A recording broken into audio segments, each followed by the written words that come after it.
The days of the Andals were numbered. One by one, their so-called kings were bending the knee or facing the wrath of Aegon Targaryen. Aegon of old Valyria. Aegon who was blood of the dragon.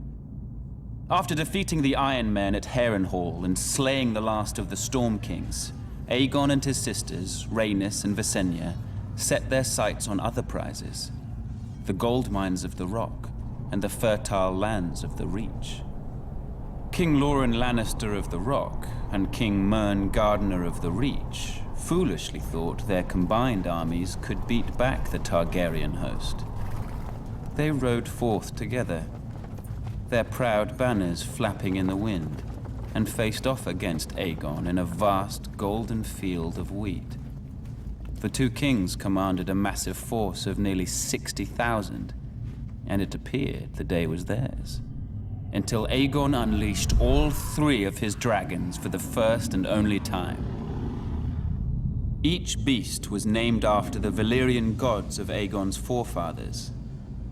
Visenya rode Vhagar, whose fiery breath could melt armor. Rhaenys rode Meraxes, whose jaws were big enough to swallow a horse whole.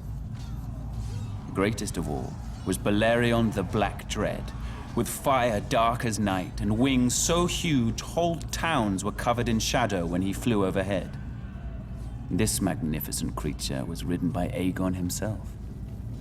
4,000 men were bathed in glorious dragon flame that day, on what came to be known as the Field of Fire.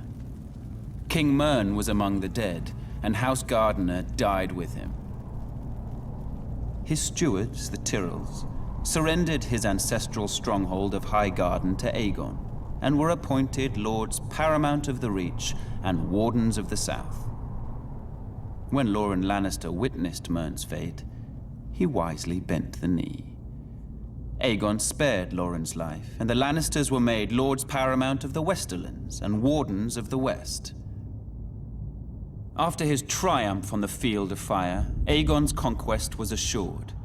In a short time, the so-called Seven Kingdoms were melted down in the heat of the dragon's flame and transformed into a single realm.